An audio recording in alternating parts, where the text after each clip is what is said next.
Soapy Dollar. Wum bum bum ba doo. Doo doo doo. All right, it's time to get started. Gather around the radio, grab the book, read along with us in your Bible, or perhaps you'd just rather relax and hear the Bible being read to you and for you here on the Bible Live program. We're going to pick up in the book of 1 Samuel. We are following the experiences of the people of Israel coming out of the time of the judges, Samson, the last of the 12 judges. Then we picked up with Samuel. We read about his birth with Hannah and Elkanah, this couple that could not have children. Peninnah, the other wife, was always persecuting Hannah about not having children. She prayed passionately and emotionally to the Lord. Eli was there at the tabernacle and saw Hannah praying, thought she was drunk, and then promised her that God had heard her prayer. She would have a child, and she did. His name was Samuel, and she had promised already with a Nazirite vow that her son would serve the Lord. And so Samuel, early on, is put into the service of Eli the priest, and that's how the story began. Samuel is that transition person from the time of less emphasis on the priests and more on the prophets, and of course from the time from the judges to the political leadership of the monarchy, the king. He anoints Saul to be the first king. Saul, who come from the tiny tribe of Benjamin, we had just read about the tribe of Benjamin almost being wiped out, so they became the smallest of the 12 tribes, and Saul comes from that tribe, and we've been following his experiences as he disappoints every time. He just did not understand, did not have the vision of God and God's use of the people of Israel. Now David has been anointed by Samuel to become king. I'll pick up and tell you a little bit more as we get into the reading tonight. But right now, let's go to our Psalm 58, prayer for God's justice at a time when there was little justice to be found. Psalm 58, Justice. Do you rulers know the meaning of the word? Do you judge the people fairly? No. All your dealings are crooked. You hand out violence instead of justice. These wicked people are born sinners. Even from birth they have lied and gone their own way. They spit poison like deadly snakes. They are like cobras that refuse to listen, ignoring the tunes of the snake charmers, no matter how skillfully they play. Break off their fangs, O God. Smash the jaws of these lions, O Lord. May they disappear like water into thirsty ground. Make their weapons useless in their hands. May they be like snails that dissolve into slime, like a stillborn child who will never see the sun.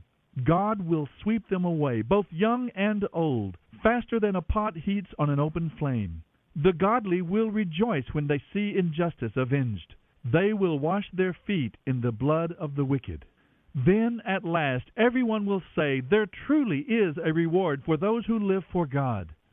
Surely there is a God who judges justly here on earth. End of reading Psalm 58. We stand and lift up our hands, for the joy of the Lord is our strength. We bow down and worship Him now. How great, how awesome is He.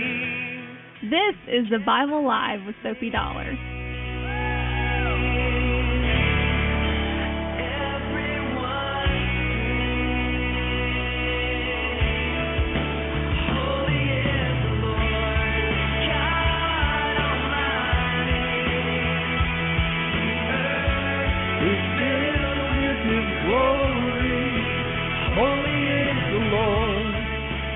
Everyone sing. Well, you look at me that way.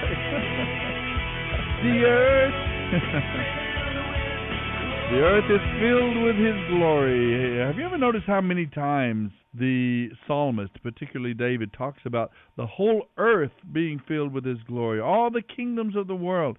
It was always the vision of God for all of humanity. And those who are in touch with God, in the Old or New Testaments, you will always see them understanding that God is involved with the entire human race. There is no favoritism. God is fair and just in all of His ways. There are a whole lot of people talking about social justice these days, but there will be no justice until God reigns in the hearts of men and women. And if he reigns in your heart and your life, you'll become a source of justice and fairness. But it won't be absolute until wickedness is eliminated from our lives and from our world. And, of course, that's what God is up to. Right now, though, we're talking about David. He has just killed Goliath. God is working in and through him with him. He's already promised him he's going to be king, but David has to wait 25 years for that promise to become real.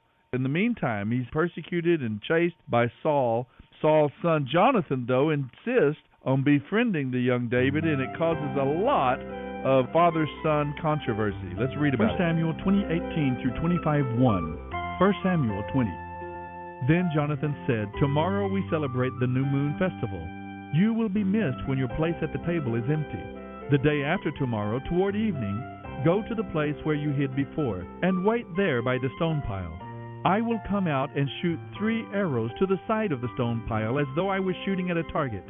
Then I will send a boy to bring the arrows back. If you hear me tell him, 'They're on this side,' then you will know, as surely as the Lord lives, that all is well, and there is no trouble. But if I tell him, 'Go farther, the arrows are still ahead of you,' then it will mean that you must leave immediately, for the Lord is sending you away. And may the Lord make us keep our promises to each other, for he has witnessed them." So David hid himself in the field, and when the new moon festival began, the king sat down to eat. He sat at his usual place against the wall, with Jonathan sitting opposite him and Abner beside him. But David's place was empty. Saul didn't say anything about it that day, for he said to himself, "Something must have made David ceremonially unclean. Yes, that must be why he's not here." But when David's place was empty again the next day, Saul asked Jonathan, "Why hasn't the son of Jesse been here for dinner, either yesterday or today?"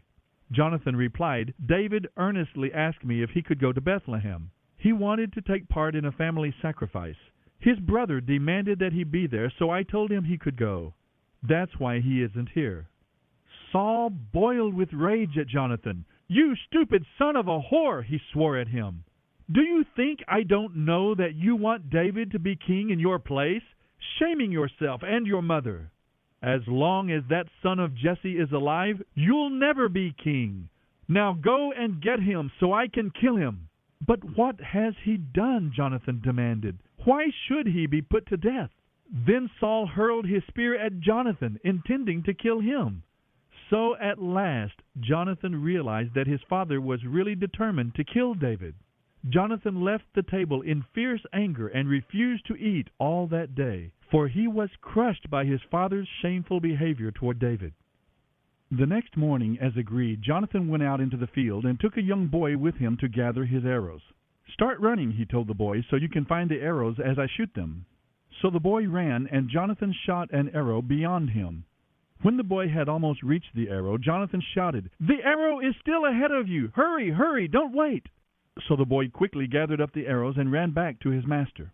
He, of course, didn't understand what Jonathan meant. Only Jonathan and David knew.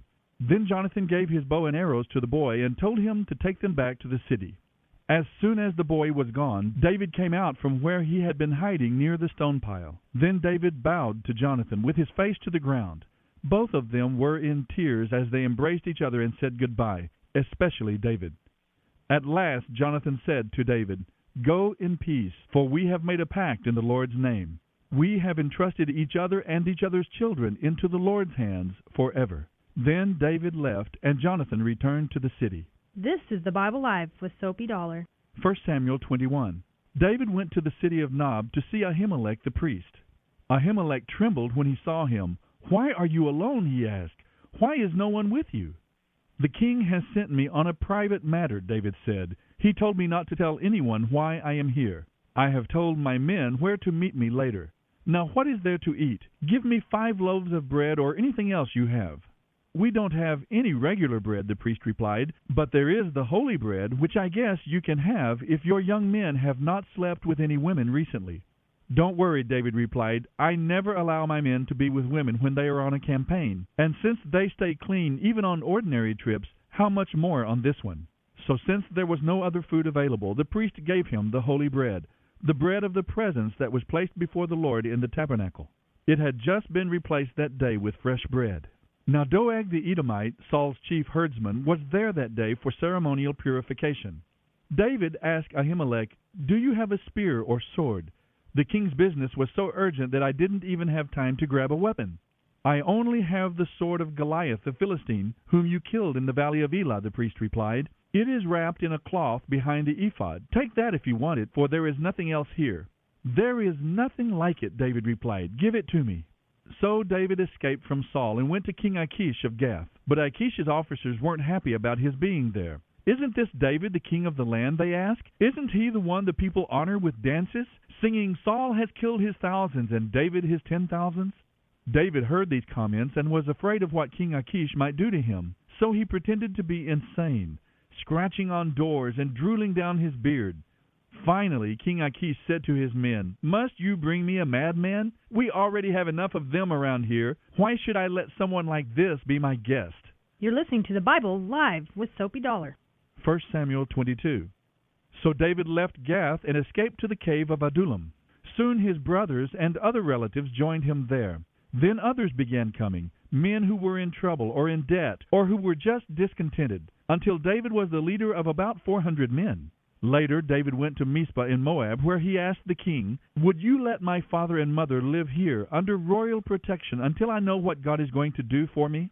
The king agreed, and David's parents stayed in Moab while David was living in his stronghold. One day the prophet Gad told David, "Leave the stronghold and return to the land of Judah." So David went to the forest of Hereth.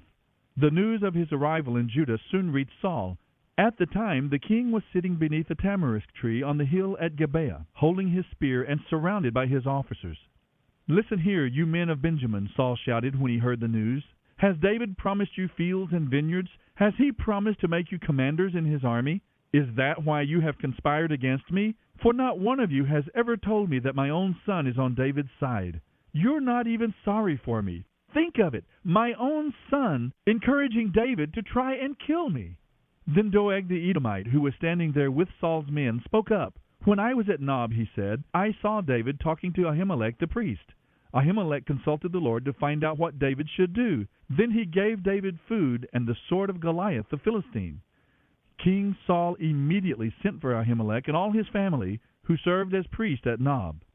When they arrived, Saul shouted at him, "Listen to me, you son of Ahitub!" "What is it, my king?" Ahimelech asked. "Why have you and David conspired against me?" Saul demanded. "Why did you give him food and a sword? Why have you inquired of God for him? Why did you encourage him to revolt against me and to come here and attack me?" "But, sir," Ahimelech replied, "is there anyone among all your servants who is as faithful as David, your son-in-law? Why, he is the captain of your bodyguard and a highly honored member of your household." This was certainly not the first time I had consulted God for him. Please don't accuse me and my family in this matter, for I knew nothing of any plot against you." "You will surely die, Ahimelech, along with your entire family," the king shouted, and he ordered his bodyguards, "Kill these priests of the Lord, for they are allies and conspirators with David. They knew he was running away from me, but they didn't tell me." But Saul's men refused to kill the Lord's priests. Then the king said to Doeg, "You do it." So Doeg turned on them and killed them, 85 priests in all still wearing their priestly tunics. Then he went to Nob, the city of the priests, and killed the priests' families, men and women, children and babies, and all the cattle, donkeys, and sheep. Only Abiathar, one of the sons of Ahimelech, escaped and fled to David. When he told David that Saul had killed the priests of the Lord, David exclaimed, "I knew it! When I saw Doeg there that day, I knew he would tell Saul. Now I have caused the death of all your father's family. Stay here with me, and I will protect you with my own life, for the same person wants to kill us both." You're listening to the Bible Live with Soapy Dollar. 1 Samuel 23. One day news came to David that the Philistines were at Keilah stealing grain from the threshing floors. David asked the Lord, "Should I go and attack them?" "Yes, go and save Keilah," the Lord told him. But David's men said, "We're afraid, even here in Judah. We certainly don't want to go to Keilah to fight the whole Philistine army." So David asked the Lord again, and again the Lord replied, "Go down to Keilah, for I will help you conquer the Philistines." So David and his men went to Keilah. They slaughtered the Philistines and took all their livestock and rescued the people of Keilah. Abiathar the priest went to Keilah with David, taking the ephod with him to get answers for David from the Lord. Saul soon learned that David was at Keilah. "Good," he exclaimed, "we've got him now. God has handed him over to me, for he has trapped himself in a walled city." So Saul mobilized his entire army to march to Keilah and attack David and his men. But David learned of Saul's plan and told Abiathar the priest to bring the ephod and ask the Lord what he should do. And David prayed, "O Lord, God of Israel, I have heard that Saul is planning to come and destroy Keilah because I am here. Will the men of Keilah surrender me to him? And will Saul actually come as I have heard? O Lord God of Israel, please tell me." And the Lord said, "He will come." Again David asked, "Will these men of Keilah really betray me and my men to Saul?" And the Lord replied, "Yes, they will betray you." So David and his men, about 600 of them now, left Keilah and began roaming the countryside. Word soon reached Saul that David had escaped, so he didn't go to Keilah after all. David now stayed in the strongholds of the wilderness and in the hill country of Ziph. Saul hunted him day after day, but God didn't let him be found. One day near Horesh, David received the news that Saul was on the way to Ziph to search for him and kill him. Jonathan went to find David and encouraged him to stay strong in his faith in God. "Don't be afraid," Jonathan reassured him. "My father will never find you. You are going to be the king of Israel, and I will be next to you, as my father is well aware." So the two of them renewed their covenant of friendship before the Lord.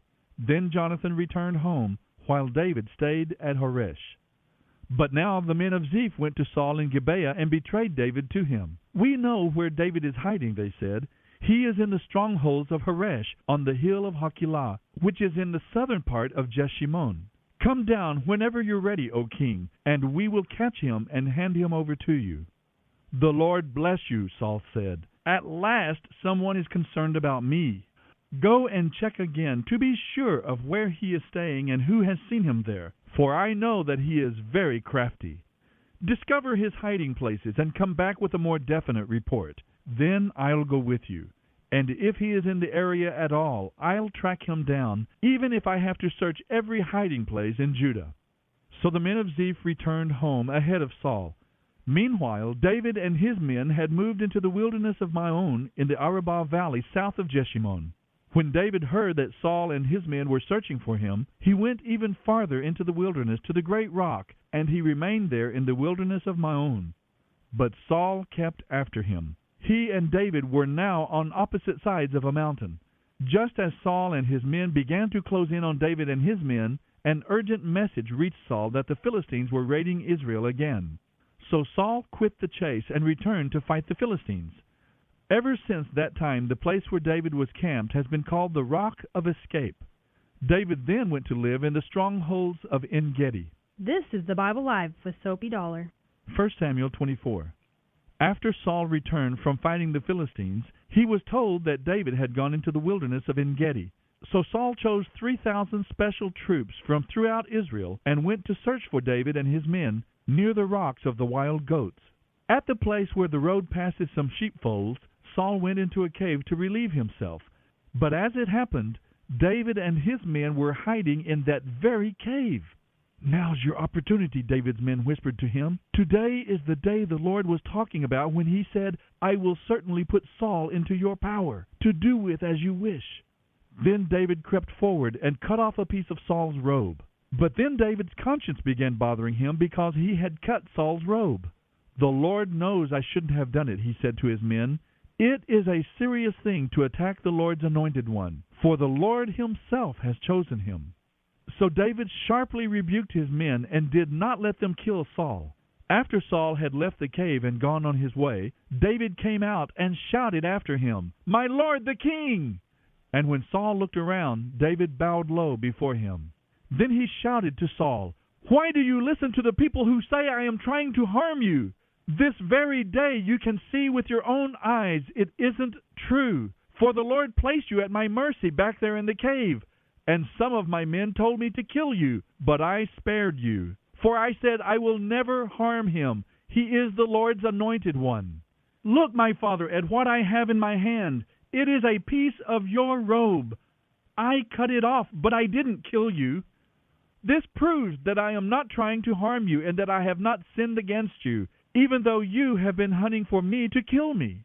The Lord will decide between us. Perhaps the Lord will punish you for what you are trying to do to me, but I will never harm you. As that old proverb says, from evil people come evil deeds.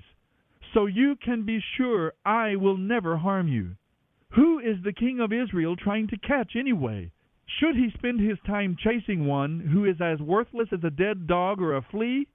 May the Lord judge which of us is right and punish the guilty one. He is my advocate, and he will rescue me from your power. Saul called back, Is that really you, my son David? Then he began to cry, and he said to David, You are a better man than I am, for you have repaid me good for evil.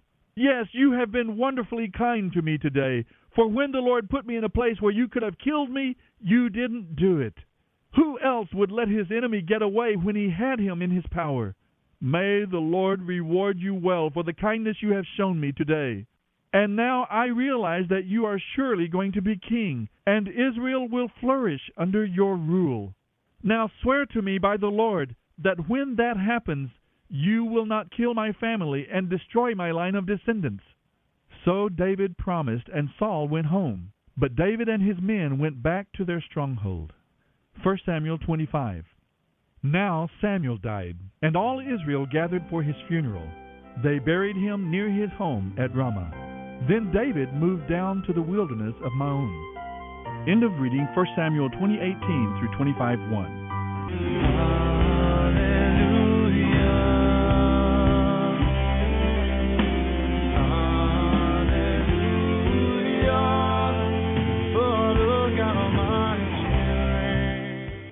You're listening to The Bible Live with Soapy Dollar.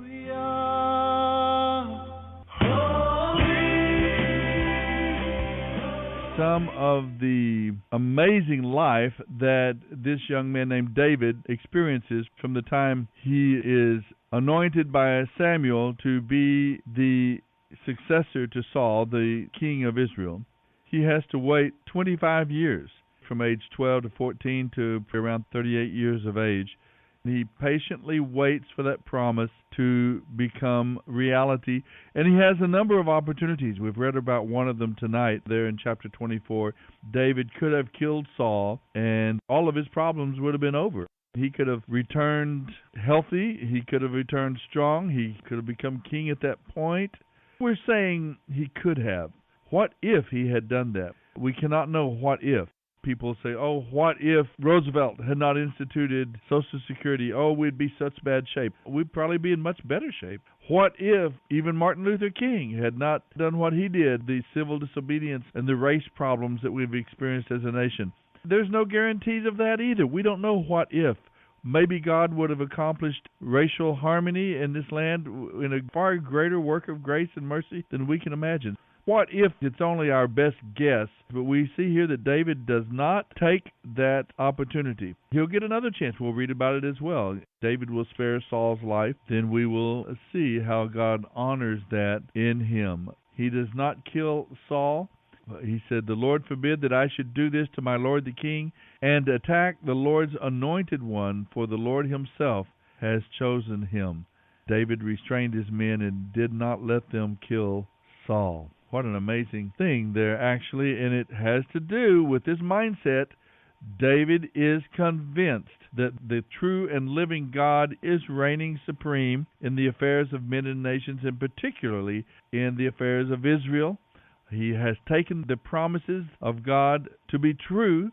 As the descendants of Abraham, Isaac, and Jacob, God is indeed revealing himself in a special way to this people, calling them to a special existence, following him, and serving as an instrument of revelation to the nations around him. So David constantly gives witness to the true and living God. Even to the king Achish of Gath, this pagan Philistine king comes to respect his faith. Jonathan is caught up in this situation because of his friendship with David. There is a deep spiritual and brotherly bond between these two young men. Now this Doeg the Edomite, Saul's chief herdsman, killing the priests of God, the Levites, and their families, children and babies, and even their animals. What cruelty. Very lively reading tonight from the book of 1 Samuel. Sandy called in as well, and we talked a little bit off the air as the reading was being presented. And we talked about the contrast between David and Saul. She mentioned the reason God allowed David to go through all these difficulties and these troubles, which is a very good question. Why? What purpose was served in David's life because of these difficulties? She said basically the reason was God didn't want another Saul on the throne. There was a clear contrast. David was God's kind of king. Saul was man's kind of king. David was a man after God's heart. Saul was a man after people's praise. David's kingship was God's kingship. He knew that he was only a steward of the throne, while Saul thought that it was his kingdom. Soapy reads from the New Living Translation by Tyndale House Publishers. The Bible Live is dedicated to helping promote spiritual revival across America, and your financial support is needed. Please mail your tax-deductible gift to the Bible Live, Post Office Box 18888. That's the Bible Live, P.O. Box 18888, San Antonio, Texas 78218. You may also make credit card donations at the ministry website, thebiblelive.com.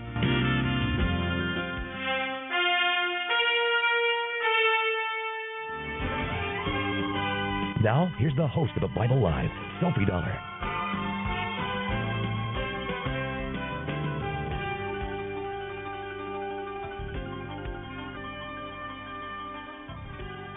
Glad to be here with this unique opportunity we have all together, all of us, this unique opportunity on the public airwaves to listen to the Bible itself. By the way, I'd like to mention and say thank you to so very many of you, not quite enough of you, but so many of you who recognize what we're trying to do, broadcasting publicly the Bible itself in this era when, to many Christian leaders, there is increasing and almost a very dangerous ignorance of this book, the Bible, here in our own country, founded and based to a great extent on the teachings of this book, the Bible.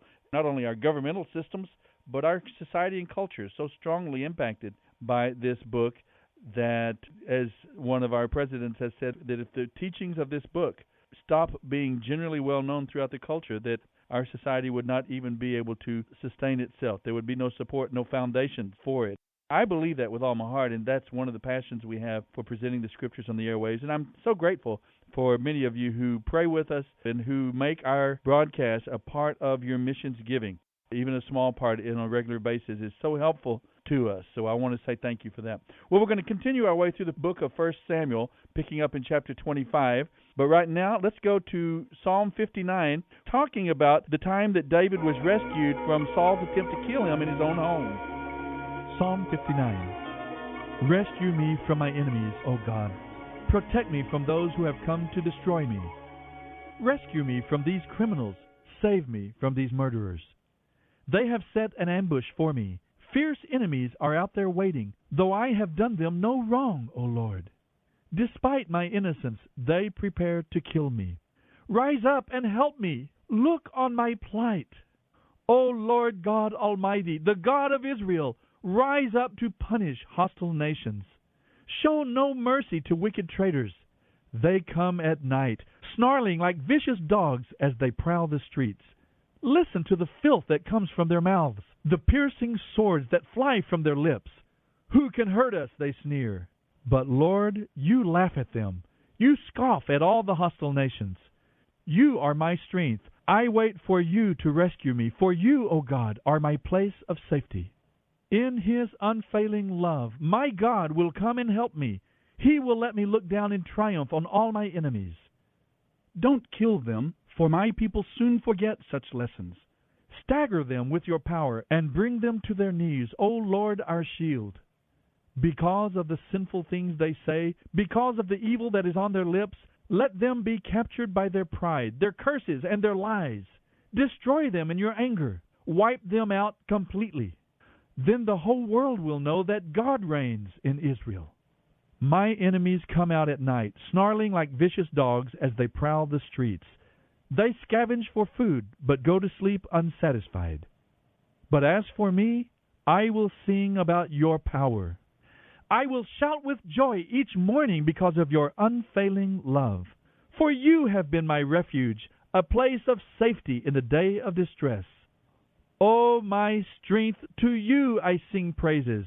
For you, O God, are my refuge, the God who shows me unfailing love. End of reading Psalm 59. I know. You do remember the occasion, right, when Saul sent soldiers to David's house just after he had married Saul's daughter, Michal? And Michal actually saves David, and this psalm is written about that occasion. I'm going to have to look at that. That is powerful teaching for us tonight on the Bible Live. The problems that David faces, maybe one of the reasons that David became a man after God's own heart. He experienced a lot of difficulties, a lot of hardship, a lot of pressures in his life, and maybe that kept him on his knees before God, that kept him humble and broken. Well, let's move from our consideration of the Psalm, Psalm 59 that we read, to the book of 1 Samuel, picking up at verse 2 in chapter 25. In verse 1, we had the announcement of the death of Samuel. We started out looking at Eli, Samuel, and Saul. We're picking up now with David as he flees from an enraged and paranoid Saul. David meets a woman tonight. He's already married to Saul's daughter Michal, but tonight he meets a lady named Abigail, very impressive woman. See how God brings her into his household. I know that we'll learn a lot here on the Bible Live. 1 Samuel 25:2 through 28:25. 1 Samuel 25. There was a wealthy man from Maon who owned property near the village of Carmel. He had 3,000 sheep and 1,000 goats, and it was sheep shearing time. This man's name was Nabal, and his wife Abigail was a sensible and beautiful woman. But Nabal, a descendant of Caleb, was mean and dishonest in all his dealings. When David heard that Nabal was shearing his sheep, he sent 10 of his young men to Carmel. He told them to deliver this message: "Peace and prosperity to you, your family, and everything you own. I am told that you are shearing your sheep and goats. While your shepherds stayed among us near Carmel, we never harmed them, and nothing was ever stolen from them. Ask your own servants, and they will tell you this is true. So would you please be kind to us, since we have come at a time of celebration? Please give us any provisions you might have on hand." David's young men gave this message to Nabal and waited for his reply. "Who is this fellow David?" Nabal sneered. "Who does this son of Jesse think he is? There are lots of servants these days who run away from their masters. Should I take my bread and water and the meat I've slaughtered for my shearers and give it to a band of outlaws who come from who knows where?" So David's messengers returned and told him what Nabal had said. "Get your swords," was David's reply as he strapped on his own. 400 men started off with David, and 200 remained behind to guard their equipment. Meanwhile, one of Nabal's servants went to Abigail and told her, "David sent men from the wilderness to talk to our master, and he insulted them. But David's men were very good to us, and we never suffered any harm from them. Nothing was stolen from us the whole time they were with us. In fact, day and night they were like a wall of protection to us and the sheep. You'd better think fast, for there is going to be trouble for our master and his whole family. He's so ill-tempered that no one can even talk to him." Abigail lost no time. She quickly gathered 200 loaves of bread, 2 skins of wine, 5 dressed sheep, nearly a bushel of roasted grain, 100 raisin cakes, and 200 fig cakes. She packed them on donkeys and said to her servants, "Go on ahead, I will follow you shortly." But she didn't tell her husband what she was doing. As she was riding her donkey into a mountain ravine, she saw David and his men coming toward her. David had just been saying, "A lot of good it did to help this fellow. We protected his flocks in the wilderness, and nothing he owned was lost or stolen. But he has repaid me evil for good. May God deal with me severely if even one man of his household is still alive tomorrow morning." You're listening to The Bible Live with Soapy Dollar. When Abigail saw David, she quickly got off her donkey and bowed low before him. She fell at his feet and said, "I accept all blame in this matter, my lord. Please listen to what I have to say. I know Nabal is a wicked and ill-tempered man. Please don't pay any attention to him. He is a fool, just as his name suggests. But I never even saw the messengers you sent. Now, my lord, as surely as the Lord lives, and you yourself live, since the Lord has kept you from murdering and taking vengeance into your own hands, let all your enemies be as cursed as Nabal is. And here is a present I have brought to you and your young men. Please forgive me if I have offended in any way. The Lord will surely reward you with a lasting dynasty, for you are fighting the Lord's battles." and you have not done wrong throughout your entire life. Even when you are chased by those who seek your life, you are safe in the care of the Lord your God, secure in His treasure pouch. But the lives of your enemies will disappear like stones shot from a sling. When the Lord has done all He promised and has made you leader of Israel, don't let this be a blemish on your record. Then you won't have to carry on your conscience the staggering burden of needless bloodshed and vengeance. And when the Lord has done these great things for you, please remember me." David replied to Abigail, "Praise the Lord, the God of Israel, who has sent you to meet me today. Thank God for your good sense. Bless you for keeping me from murdering the man and carrying out vengeance with my own hands. For I swear by the Lord, the God of Israel, who has kept me from hurting you, that if you had not hurried out to meet me, not one of Nabal's men would be alive tomorrow morning." Then David accepted her gifts and told her, "Return home in peace. We will not kill your husband." When Abigail arrived home, she found that Nabal had thrown a big party and was celebrating like a king. He was very drunk, so she didn't tell him anything about her meeting with David until the next morning. The next morning, when he was sober, she told him what had happened. As a result, he had a stroke, and he lay on his bed paralyzed. About 10 days later, the Lord struck him, and he died. When David heard that Nabal was dead, he said, "Praise the Lord, who has paid back Nabal and kept me from doing it myself. Nabal has received the punishment for his sin." Then David wasted no time in sending messengers to Abigail to ask her to become his wife. When the messengers arrived at Carmel, they told Abigail, "David has sent us to ask if you will marry him." She bowed low to the ground and responded, "Yes, I am even willing to become a slave to David's servants." Quickly getting ready, she took along 5 of her servant girls as attendants, mounted her donkey, and went with David's messengers. And so she became his wife. David also married Ahinoam from Jezreel, making both of them his wives. Saul, meanwhile, had given his daughter Michal, David's wife, to a man from Galim named Palti, son of Laish. You're listening to The Bible Live with Soapy Dollar. 1 Samuel 26. Now some messengers from Ziph came back to Saul at Gibeah to tell him, "David is hiding on the hill of Hakilah, which overlooks Jeshimon." So Saul took 3,000 of his best troops and went to hunt him down in the wilderness of Ziph. Saul camped along the road beside the hill of Hakilah near Jeshimon, where David was hiding. But David knew of Saul's arrival, so he sent out spies to watch his movements. David slipped over to Saul's camp one night to look around. Saul and his general, Abner, son of Ner, were sleeping inside a ring formed by the slumbering warriors. "Will anyone volunteer to go in there with me?" David asked Ahimelech the Hittite and Abishai, son of Zeruiah, Joab's brother. "I'll go with you," Abishai replied. So David and Abishai went right into Saul's camp and found him asleep, with his spear stuck in the ground beside his head. Abner and the warriors were lying asleep around him. "God has surely handed your enemy over to you this time," Abishai whispered to David. "Let me thrust that spear through him. I'll pin him to the ground, and I won't need to strike twice." "No," David said. "Don't kill him, for who can remain innocent after attacking the Lord's anointed one? Surely the Lord will strike Saul down some day, or he will die in battle or of old age. But the Lord forbid that I should kill the one he has anointed. But I'll tell you what, we'll take his spear and his jug of water, and then get out of here." So David took the spear and jug of water that were near Saul's head. Then he and Abishai got away without anyone seeing them or even waking up, because the Lord had put Saul's men into a deep sleep. David climbed the hill opposite the camp until he was at a safe distance. Then he shouted down to Abner and Saul, "Wake up, Abner!" "Who is it?" Abner demanded. "Well, Abner, you're a great man, aren't you?" David taunted. "Where in all Israel is there anyone as mighty?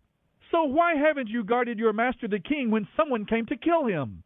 This isn't good at all. I swear by the Lord that you and your men deserve to die, because you failed to protect your master, the Lord's anointed. Look around. Where are the king's spear and the jug of water that were beside his head?" Saul recognized David's voice and called out, "Is that you, my son David?" And David replied, "Yes, my lord the king. Why are you chasing me? What have I done? What is my crime? But now let my lord the king listen to his servant. If the Lord has stirred you up against me, then let him accept my offering. But if this is simply a human scheme, then may those involved be cursed by the Lord. For you have driven me from my home, so I can no longer live among the Lord's people and worship as I should.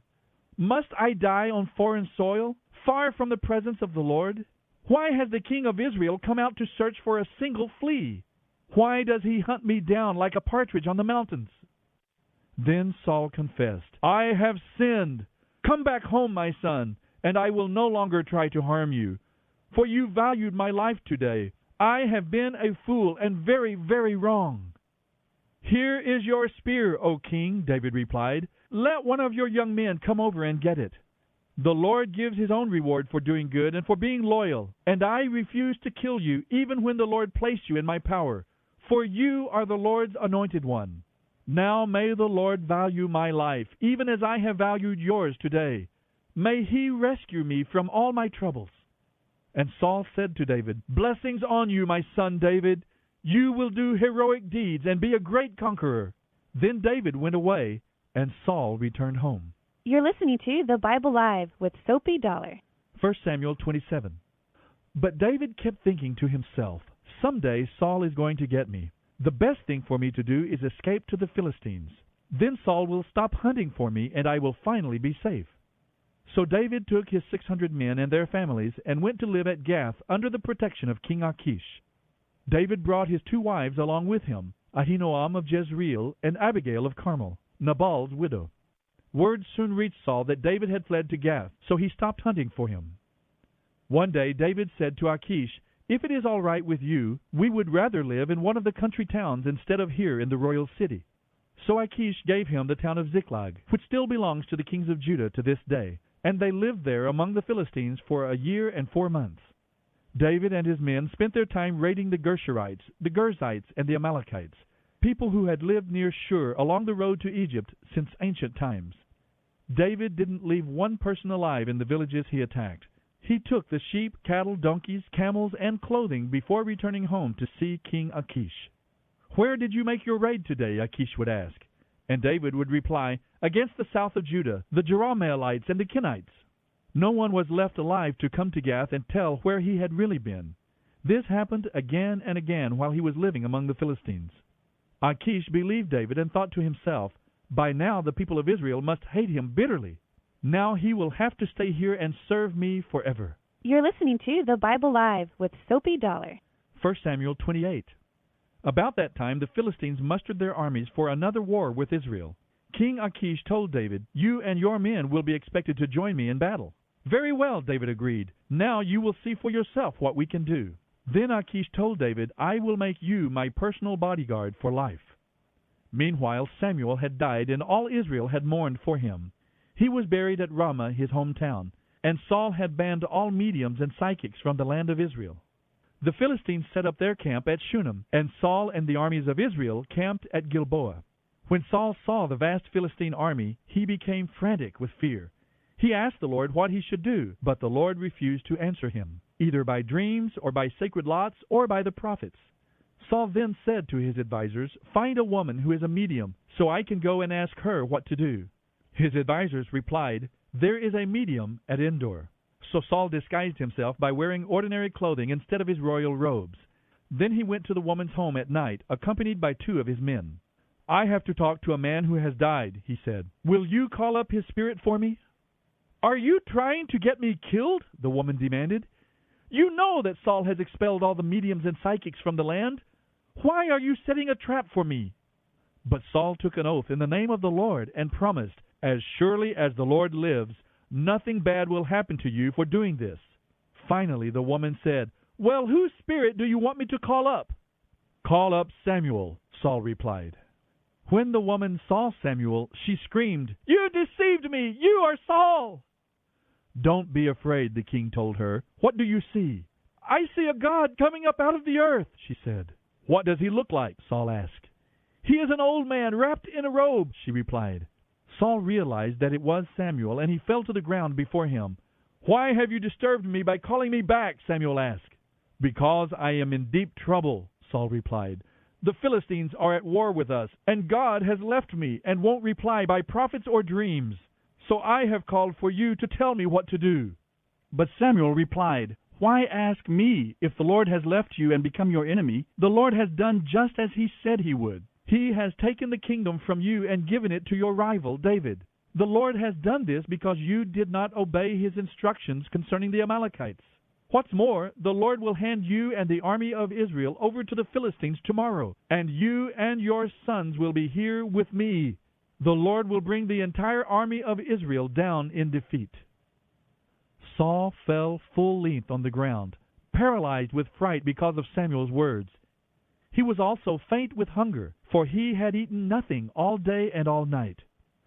When the woman saw how distraught he was, she said, "Sir, I obeyed your command at the risk of my life. Now do what I say, and let me give you something to eat, so you can regain your strength for the trip back." But Saul refused. The men who were with him also urged him to eat, so he finally yielded and got up from the ground and sat on the couch. The woman had been fattening a calf, so she hurried out and killed it. She kneaded dough and baked unleavened bread. She brought the meal to Saul and his men, and they ate it. Then they went out into the night. End of reading 1 Samuel 25:2 through 28:25. Even in the little things that never seemed too big to me, and the things I thought didn't matter much at all. You're listening to The Bible Live with Soapy Dollar. My daily bread, to the strength I need to get out of bed. When I fly, when I'm about to fall. Oh, it's you and me that I fail to see. Make me aware, make me see. Make me aware. The greatest problem that believers have is to believe. And sometimes unbelief itself is not our problem, it's ignorance or just distraction. That song says a lot. Make me aware, oh God. Keep me aware of your presence every day, all along the way. Sometimes I get started with the Lord, and then I forget him about mid-morning, and then all of a sudden I remember about mid-afternoon. Oh, yes, that's right. God's here. I belong to him. We lose sight. We forget. We move out of the position, the place of faith and trust, and we often get ourselves into problems in those moments. These are very, very interesting passages from the book of 1 Samuel. What an amazing life this man David lived.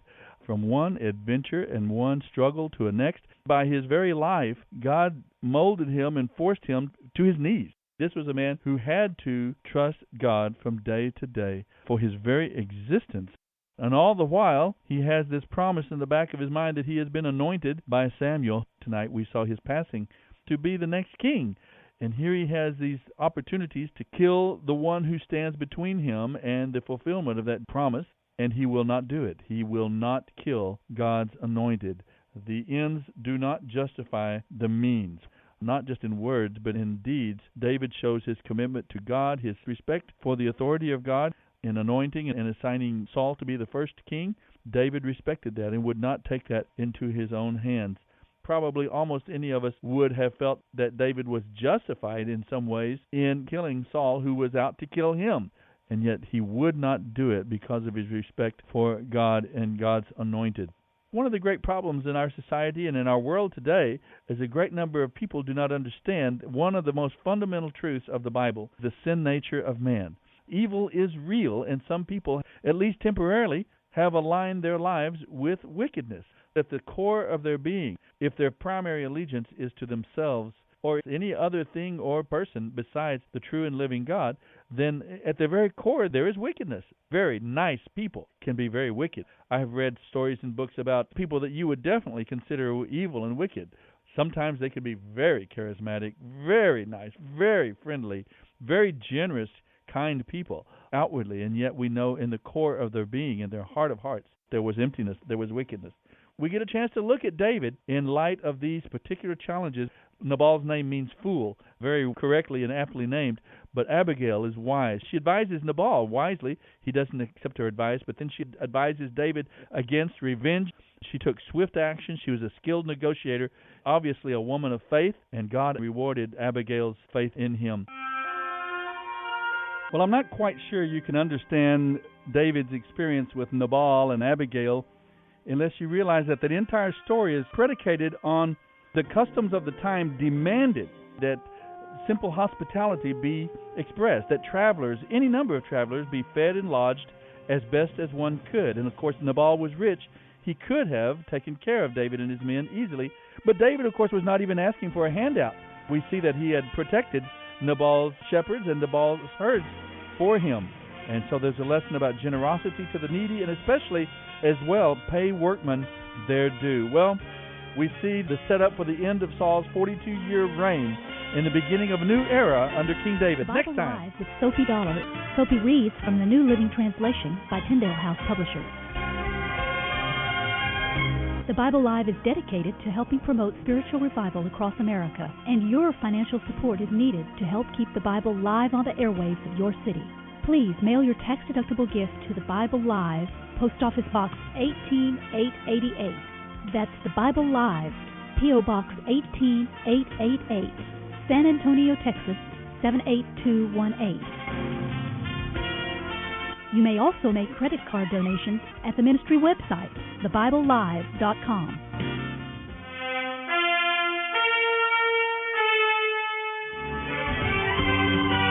Now, here's the host of the Bible Live, Soapy Dollar.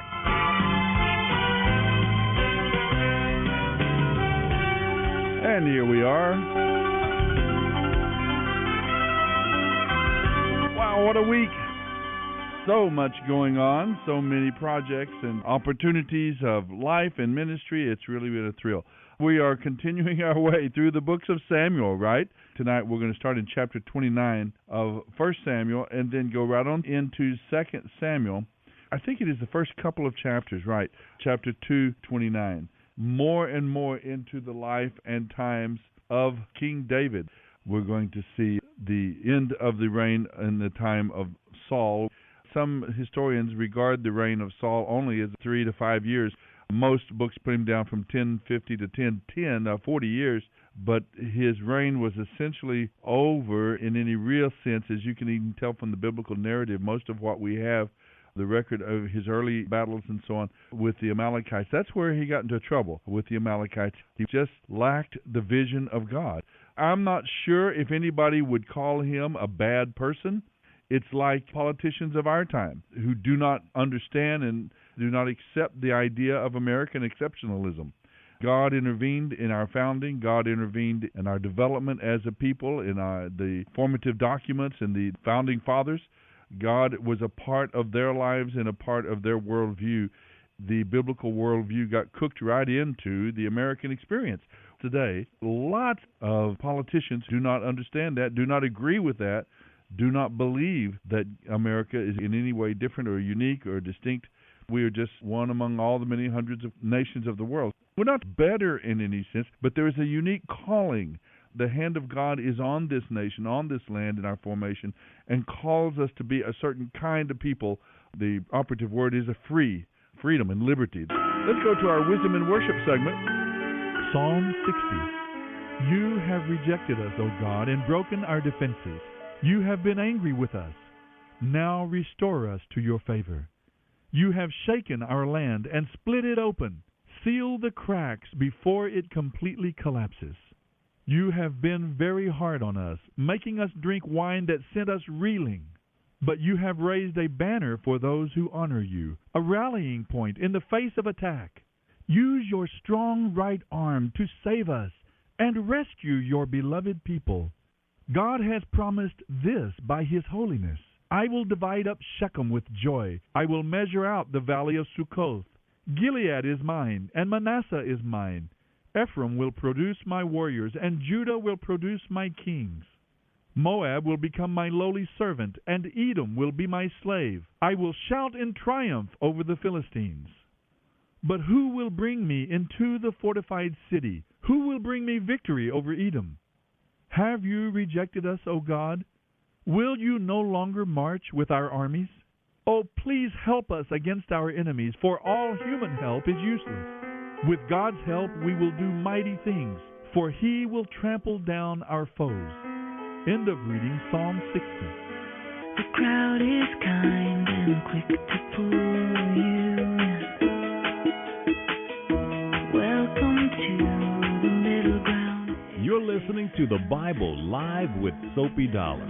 Until now, it's where I've been. 'Cause it's been fear that ties me down, that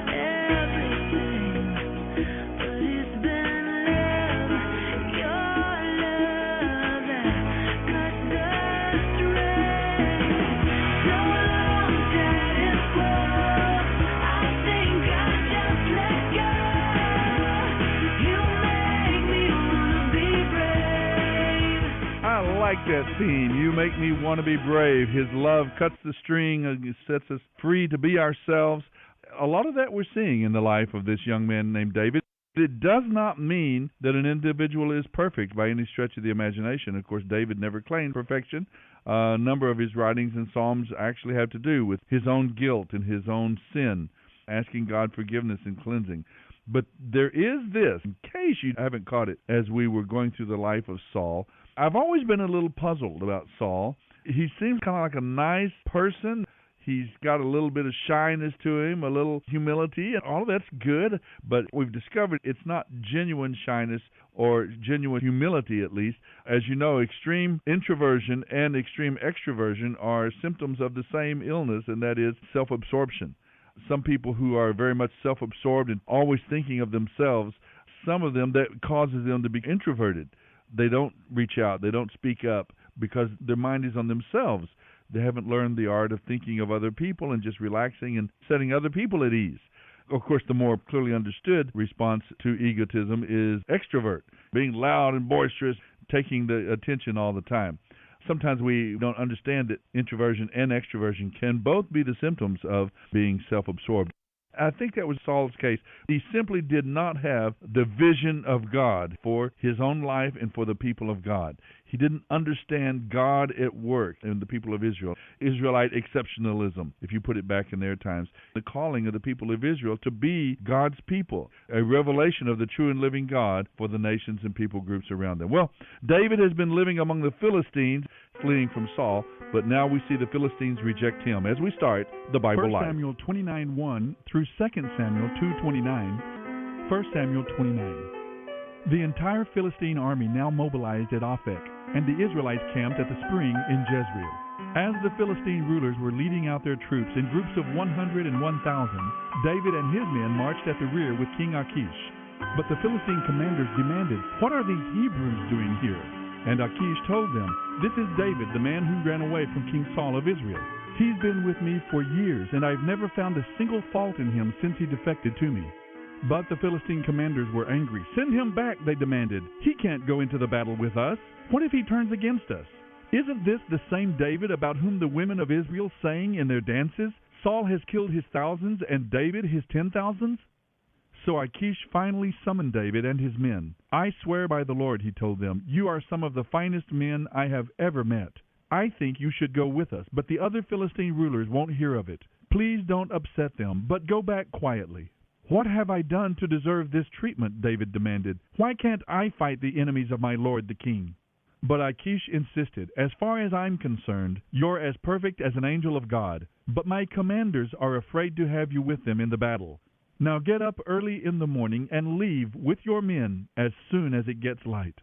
So David headed back into the land of the Philistines while the Philistine army went on to Jezreel. 1 Samuel 30. 3 days later, when David and his men arrived home at their town of Ziklag, they found that the Amalekites had made a raid into the Negev and had burned Ziklag to the ground.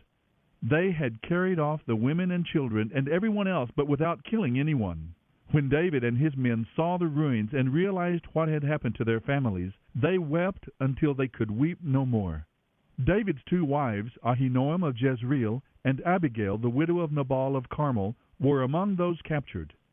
David was now in serious trouble because his men were very bitter about losing their wives and children, and they began to talk of stoning him. But David found strength in the Lord his God. Then he said to Abiathar the priest, "Bring me the ephod." So Abiathar brought it. Then David asked the Lord, "Should I chase them? Will I catch them?" And the Lord told him, "Yes, go after them. You will surely recover everything that was taken from you." So David and his 600 men set out, and they soon came to Besor brook. But 200 of the men were too exhausted to cross the brook, so David continued the pursuit with his 400 remaining troops. This is the Bible Live with Soapy Dollar. Some of David's troops found an Egyptian man in a field and brought him to David. They gave him some bread to eat and some water to drink. They also gave him part of a fig cake and 2 clusters of raisins, because he hadn't had anything to eat or drink for 3 days and nights. It wasn't long before his strength returned. "To whom do you belong, and where do you come from?" David asked him. "I am an Egyptian, the slave of an Amalekite," he replied. My master left me behind 3 days ago because I was sick. We were on our way back from raiding the Kerethites in the Negev, the territory of Judah, and the land of Caleb, and we had just burned Ziklag. Will you lead me to them? David asked. The young man replied, If you swear by God's name that you will not kill me or give me back to my master, then I will guide you to them. So the Egyptian led them to the Amalekite encampment. When David and his men arrived, the Amalekites were spread out across the fields, eating and drinking and dancing with joy because of the vast amount of plunder they had taken from the Philistines and the land of Judah. David and his men rushed in among them and slaughtered them throughout that night and the entire next day until evening. None of the Amalekites escaped except 400 young men who fled on camels. David got back everything the Amalekites had taken, and he rescued his 2 wives. Nothing was missing, small or great, son or daughter, nor anything else that had been taken. David brought everything back. His troops rounded up all the flocks and herds and drove them on ahead. These all belonged to David as his reward, they said. When they reached Besor Brook and met the 200 men who had been too tired to go with them, David greeted them joyfully. But some troublemakers among David's men said, They didn't go with us, so they can't have any of the plunder. Give them their wives and children and tell them to be gone. But David said, No, my brothers, don't be selfish with what the Lord has given us. He has kept us safe and helped us defeat the enemy. Do you think anyone will listen to you when you talk like this? We share and share alike, those who go to battle and those who guard the equipment. From then on, David made this a law for all of Israel, and it is still followed. When he arrived at Ziklag, David sent part of the plunder to the leaders of Judah who were his friends. Here is a present for you, taken from the Lord's enemies, he said. The gifts were sent to the leaders of the following towns where David and his men had been: Bethel, Ramoth Negev, Jatir, Aroer, Siphmoth, Eshtemoa, Rakal, the towns of the Jerahmeelites, the towns of the Kenites, Hormah, Borashan, Athak, Hebron, and all the other places they had visited. This is the Bible Live with Soapy Dollar. 1 Samuel 31. Now the Philistines attacked Israel, forcing the Israelites to flee. Many were slaughtered on the slopes of Mount Gilboa. The Philistines closed in on Saul and his sons, and they killed 3 of his sons, Jonathan, Abinadab, and Malchishua. The fighting grew very fierce around Saul, and the Philistine archers caught up with him and wounded him severely. Saul groaned to his armor-bearer, Take your sword and kill me before these pagan Philistines run me through and humiliate me. But his armor-bearer was afraid and would not do it. So Saul took his own sword and fell on it. When his armor-bearer realized that Saul was dead, he fell on his own sword and died beside the king. So Saul, 3 of his sons, his armor-bearer, and his troops all died together that same day. When the Israelites on the other side of the Jezreel Valley and beyond the Jordan saw that their army had been routed and that Saul and his sons were dead, they abandoned their towns and fled. So the Philistines moved in and occupied their towns. The next day, when the Philistines went out to strip the dead, they found the bodies of Saul and his 3 sons on Mount Gilboa.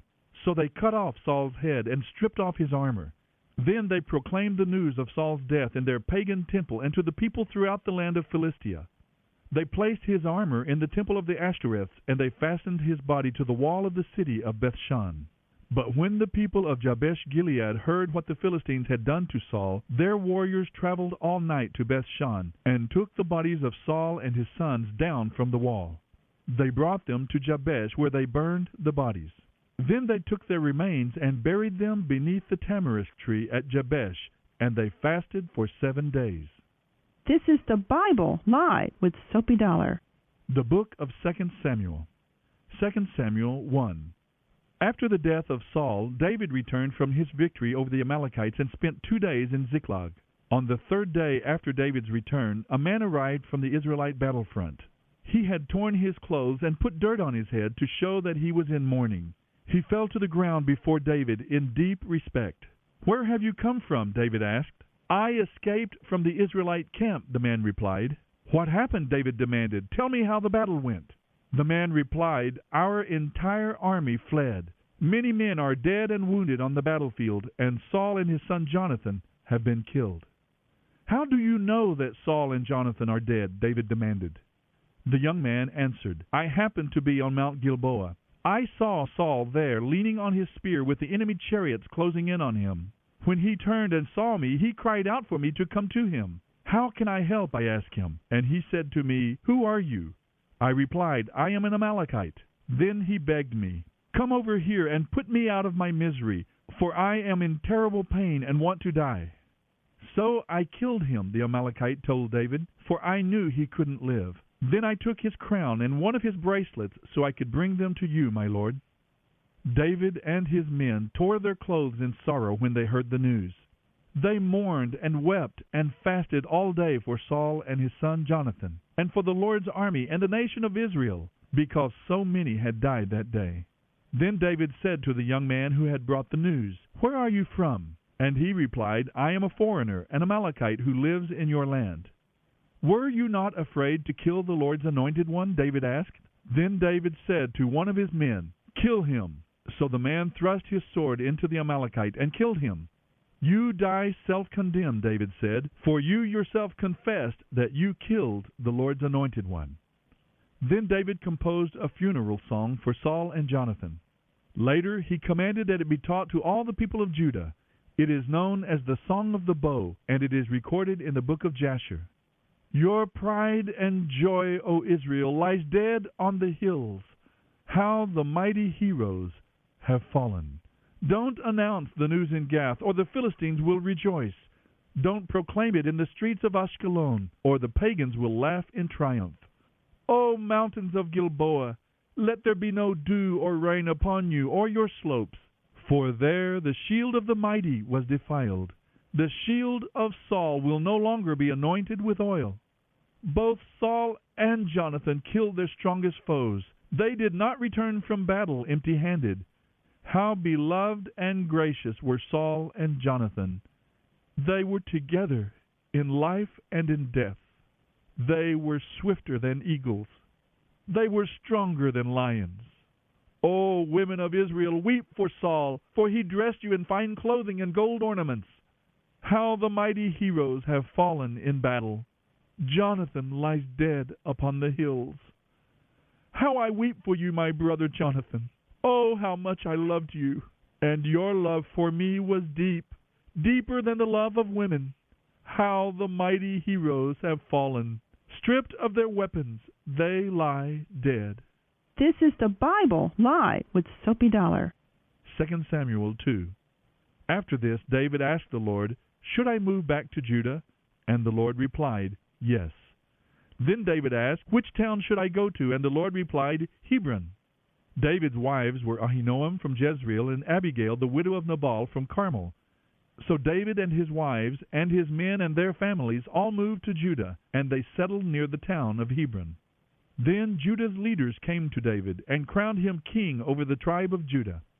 When David heard that the men of Jabesh-Gilead had buried Saul, he sent them this message, May the Lord bless you for being so loyal to your king and giving him a decent burial. May the Lord be loyal to you in return and reward you with his unfailing love. And I too will reward you for what you have done. And now that Saul is dead, I ask you to be my strong and loyal subjects like the people of Judah, who have anointed me as their new king. But Abner, son of Ner, the commander of Saul's army, had already gone to Mahanaim with Saul's son Ishbosheth.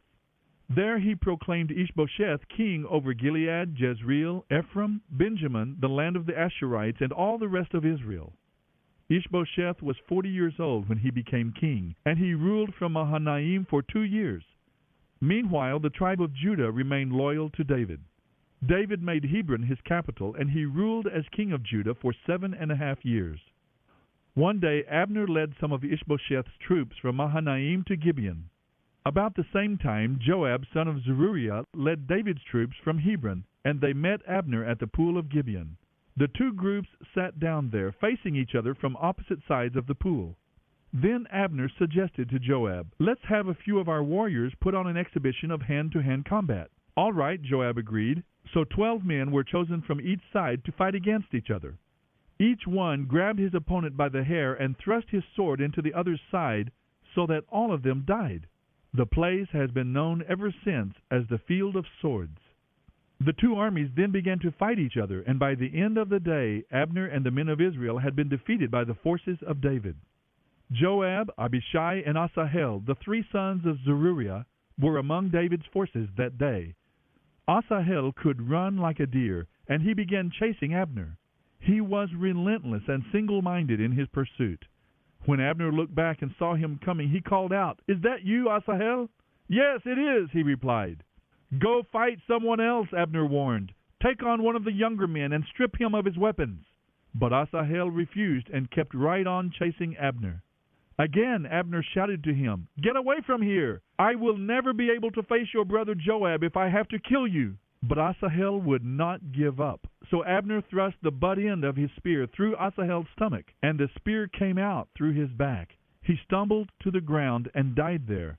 And everyone who came by that spot stopped and stood still when they saw Asahel lying there. When Joab and Abishai found out what had happened, they set out after Abner. The sun was just going down as they arrived at the hill of Ammah near Giah, along the road to the wilderness of Gibeon. Abner's troops from the tribe of Benjamin regrouped there at the top of the hill to take a stand. Abner shouted down to Joab, "Must we always solve our differences with swords? Don't you realize the only thing we will gain is bitterness toward each other? When will you call off your men from chasing their Israelite brothers?" Then Joab said, "God only knows what would have happened if you hadn't spoken, for we would have chased you all night if necessary." So Joab blew his trumpet, and his men stopped chasing the troops of Israel. All that night Abner and his men retreated through the Jordan Valley. They crossed the Jordan River, traveling all through the morning, and they did not stop until they arrived at Mahanaim. End of reading 1 Samuel 29:1 through 2 Samuel 2:29.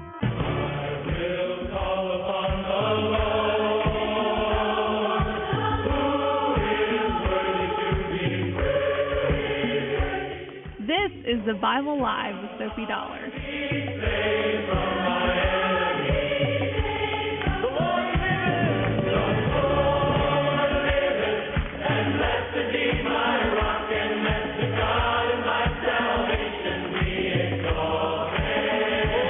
The key thing about David, yes, he was a very talented individual, musician, warrior, a really attractive individual, and a leader of men. But beyond all of the natural strengths that he might have had, he was God-centered.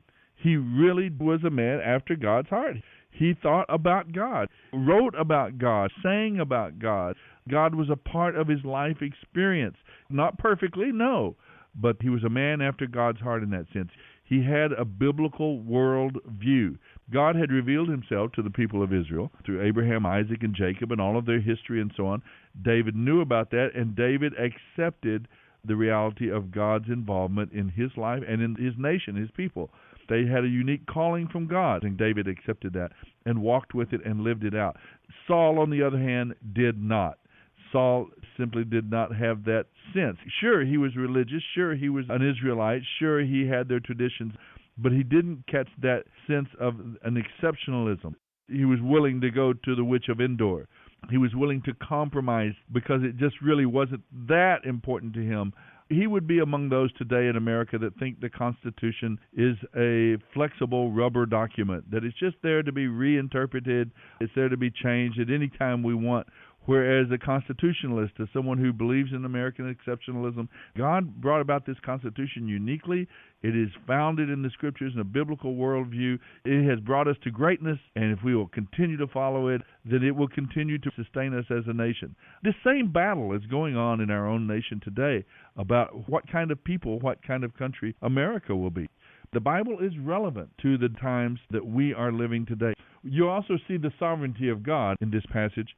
You've got Saul, Eli, David, Samuel, Achish of the Philistines. You've got the witch of Endor. You've got Jonathan and his brothers. The rest of the people of Judah, the tribe of David, and the other tribes of Israel. All of these people involved in this dynamic. And God is sovereignly bringing about his design, his will. David was anointed to be king of Israel 25 years before this. And all this time he has waited patiently for God's timing to see it brought to fruition. He has waited on the Lord, and now we see God bringing it to pass. I was thinking about this. this sovereignty of God thing cuts both ways. Sometimes if you're on the right side of it, it works in your favor in terms of blessing. But I was thinking of this poor Amalekite fellow who killed Saul, who says he killed Saul, and he happens to confess that he killed Saul. Remember, this is David who had two chances to kill Saul and didn't do it. But he happens to confess that right after David has returned from rescuing his wife and his family and his people from Amalekite warriors. I'd say that was bad timing. The Bible Live with Soapy Dollar. Soapy reads from the New Living Translation by Tyndale House Publishers. The Bible Live is dedicated to helping promote spiritual revival across America, and your financial support is needed. Please mail your tax-deductible gift to the Bible Live, Post Office Box 18888. That's the Bible Live, P.O. Box 18888, San Antonio, Texas 78218. You may also make credit card donations at the ministry website, thebiblelive.com.